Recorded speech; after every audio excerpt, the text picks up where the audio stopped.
All right. Give them a second to find their seats. While they're doing that, I'll give you a quick recap of where we're at, because we are starting, we're at the very beginning, basically, second weekend of a series we're going to be doing all summer long, following along with what they're doing in the morning, which is the story. I don't know, has anybody here participated in the story before, like the Max Lucado thing where they did like a narrative of the Bible? Is that familiar to anybody here? Okay, a couple people are aware of it.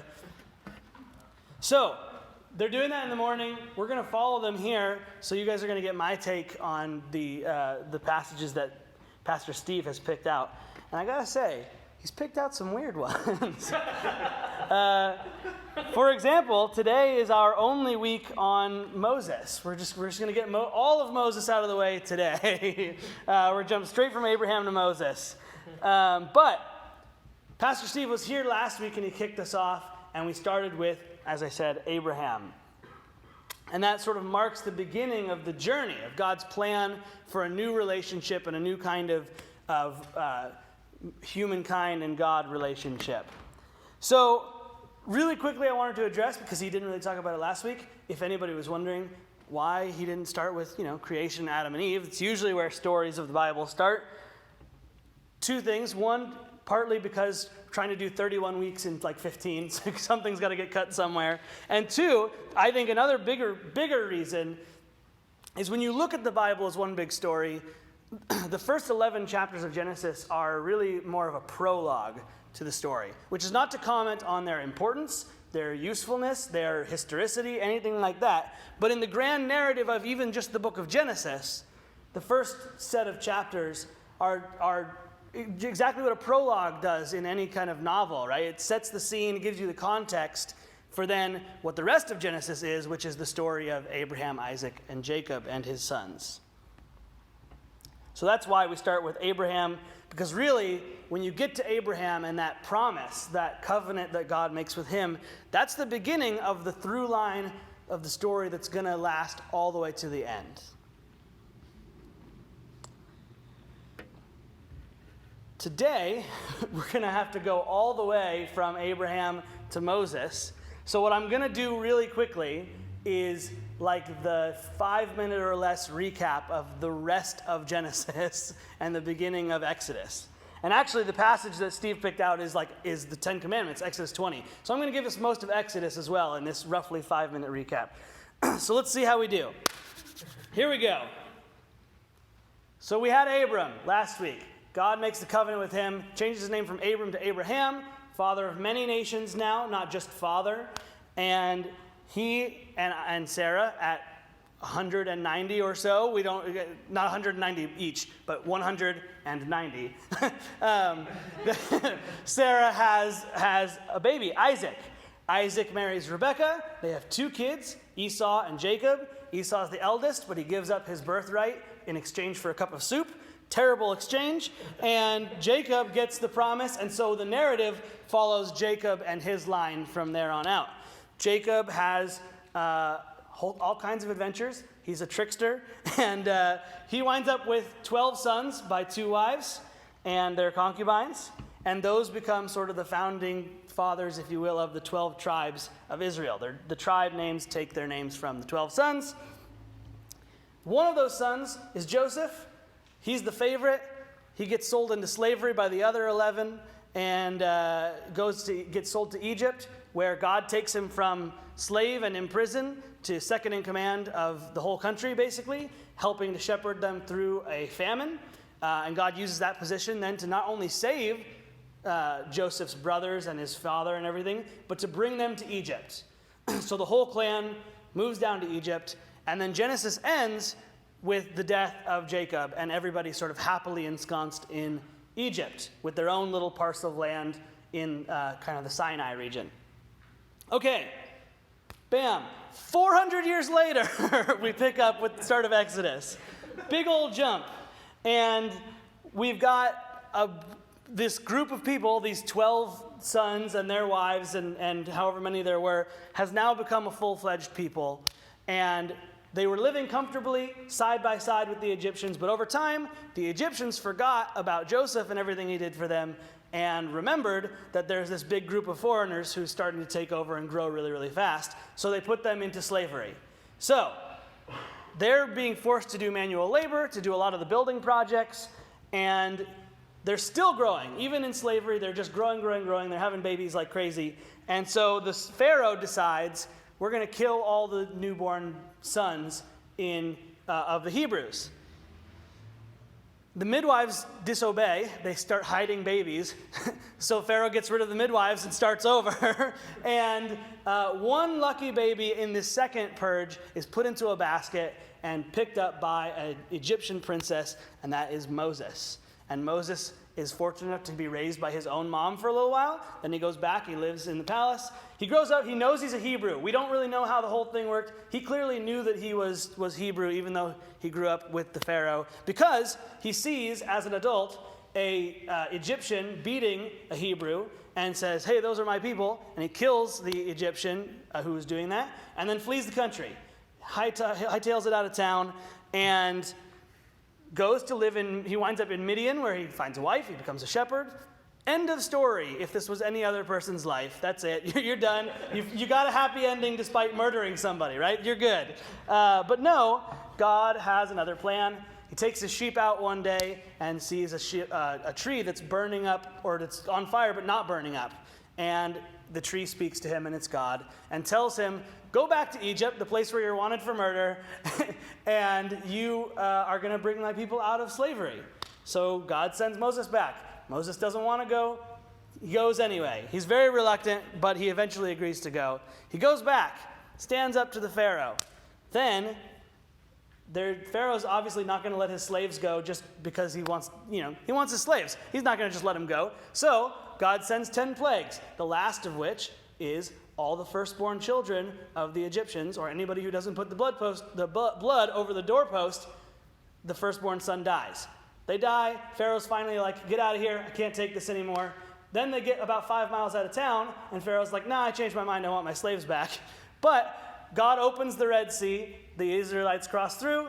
Then he causes the water to fall all over the Egyptian army, and end of Egyptian army. So they're now on the far side of the Red Sea from Egypt with Moses as their leader. And what do?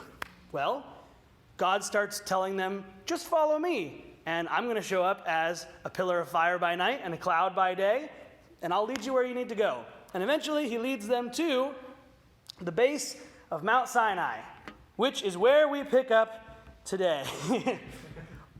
All right. That was we got to skip forward here. All right.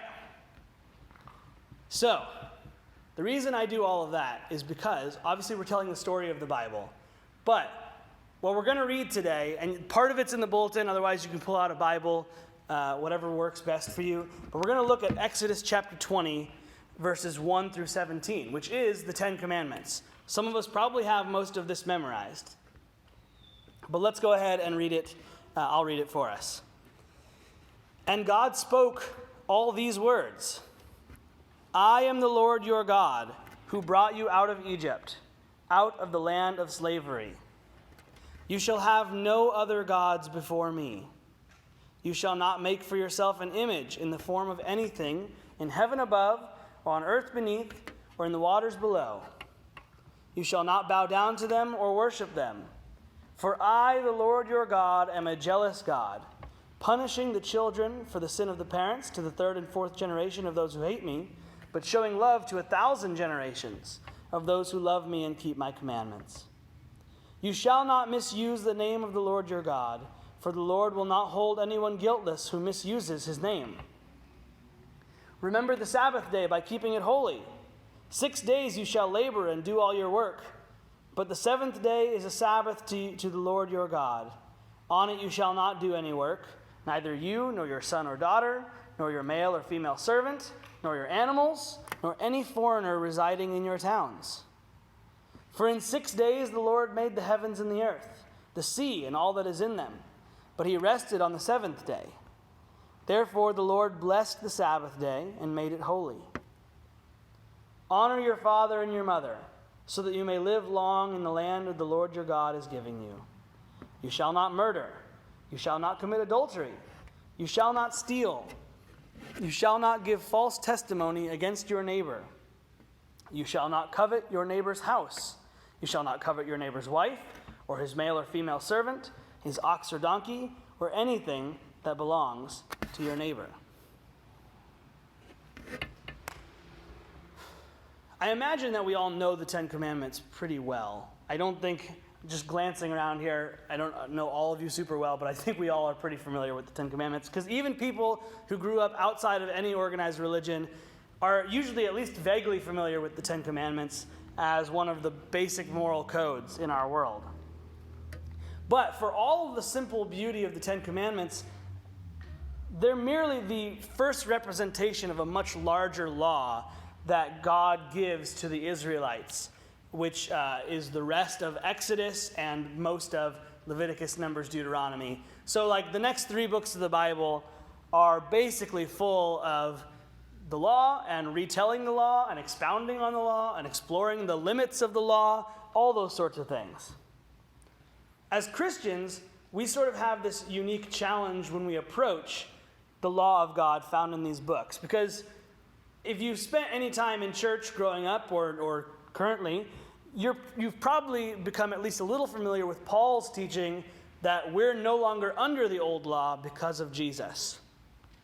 So we tend to talk about God's law and think of it as a restrictive set of rules that's kind of impossible to keep. We picture God in the time of the Old Testament maybe watching and waiting for the Israelites to disobey in order to punish them.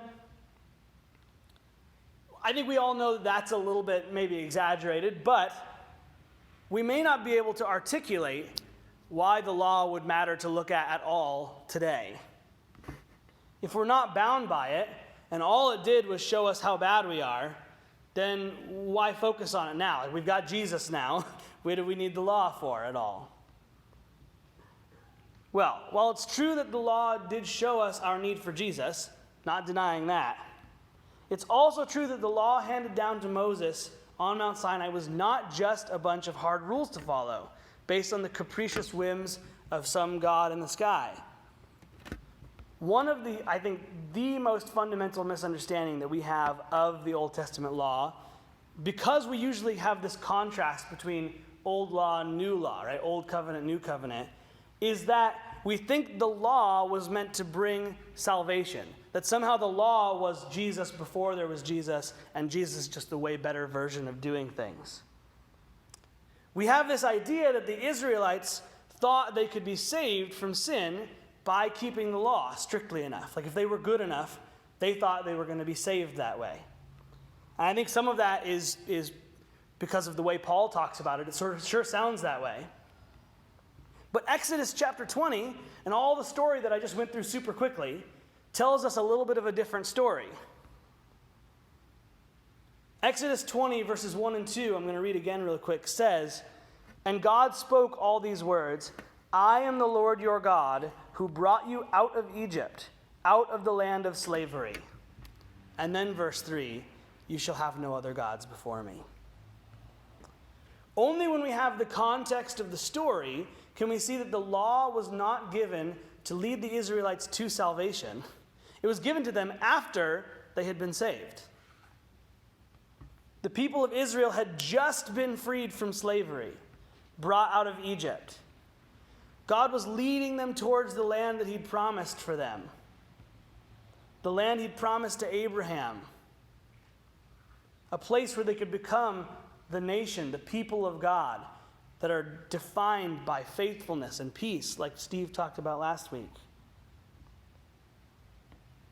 But only after God did all of that, only after he sent Moses back to them and sent the plagues and parted the Red Sea and guided them by day and by night, only after all of that did God then stop and give them the law that he had prepared for them. The law that God gave to Moses is not intended to be a set or this set of rules for a perfect life that gets you salvation if you do good enough, if you don't break the rules too often. It's meant to demonstrate and guide the life of a people who are set apart by their faithfulness to the true God. And so we can see in the Ten Commandments which again, representative of the whole law, the first bit of the whole law, that it's all about faithfulness, right? The first few are all about faithfulness. Do not have any other gods before me. Don't worship idols. Don't take the Lord's name in vain. Keep the Sabbath day holy. These things are about demonstrating that we believe and trust in God. We don't need to go looking for some other god or idol to worship. We can take a day off because we don't rely on ourselves. We have a God who's abundant God who gives to us what we need. And then the other 6. So there's the first 4 and then the next 6, which are all about the relationships between the people of God. Honoring our parents, telling the truth, not killing people. When you start to look at it from a distance, what you see is that the 10 Commandments are just an exposition, a broader view on what Jesus did when he boiled it down, right? Love God and love others. That's really what the 10 Commandments say, and that's what the whole law points us towards. All of the law is this beautiful gift to us after salvation of saying, here's a different way of life. Here's the way of life of the people of God. Now, that doesn't mitigate the fact that there's some really strange stuff in the Old Testament law. I don't know how many of you have spent much time poking around Leviticus looking for weird stuff, but you can find it pretty easily. One of the ones that always, I think, comes up near the top is not like mixing 2 different kinds of cloth together. Like, why did that need to be a rule? Like, who cares? We do that all the time, right? We wear blends every day with our shirts. Like, are we disobeying the Old Testament law? You know, but not all. There's definitely others besides this, but a lot of the like weirder laws in the Old Testament covenant were about the time and place that they were in, and God pointing them towards, you are a separate, holy people, right? The word holy means set apart, means chosen as a separate vessel. And so this idea of not mixing cloth, things like that, it's not saying, there's no moral value to only using one type of cloth, but it's a symbol. It's an image of being separate, being a holy people. And so when we go to study the law, which hopefully you have at least slightly more interest in knowing what the law says now than if you didn't already know this stuff before. But we still have to study it with, understanding context and knowing that not everything in the Old Testament law is going to apply and mean exactly the same thing today as it did then, because we live in a different time. We do live in a world after Jesus. We do live, in a civilization at least 3,000, maybe 4,000 years after this was given. So things are different. But with that said, with that caveat, the entire law is a gift, not just to the Israelites, but to us today. It's not a prerequisite for salvation. This is not a set of rules you have to follow, but it's an invitation to a different kind of life. This is what God was doing when Moses came down from Mount Sinai. Not the first time. The second time, the first time was a little bit, false start with the golden calf and all that. But the second time, it was the beginning. It was the invitation to a new way of living. It was the second covenant. There's a series of covenants in the Old Testament. And this is the second one, and it's sort of another a marker, another stone, another Ebenezer, which means helping stone, along the way to sort of see how far we've come and where the relationship is with God. And so this was God saying, not only have I made you a promise to make you a people and a great people, but now that you are becoming a great people, here's a step towards the kind of people I want you to be. And again, we're not Israel, but as the church, we are the people of God. And so even though these laws are not binding in perhaps the same way that Paul and the Jews felt that they were, they're still a valuable window into the character of God and who God would like us to be and the kind of people that we can try to become. So the law plays a really big role in the story of God, the story of God's people, and even in the time after Jesus, there's still a lot we can learn from it. From now on, Moses is not just leading a wandering band of people united by a family history. The law declared that God brought them out of Egypt, and he had a plan for them still. That wasn't the end of the story. Just like with Moses, it wasn't the end of the story to get to Midian, to get a wife, to have kids. If you were making a movie, right? In fact, they did make a movie, The Prince of Egypt. Where does it end? Woo, we're on our way out of Egypt. That's the end of the story. It's not. It's the beginning of another story for the people of Israel. That's what the law teaches us. That's where we find ourselves, that exiting Egypt is a great story in and of itself, but it's not the end of the story of God for his people. So I think with that, let's spend some time in prayer together. Let's gather in prayer. We got 1, 2, 3, 4, 5, 6, 7, 8. Yeah, we can do one.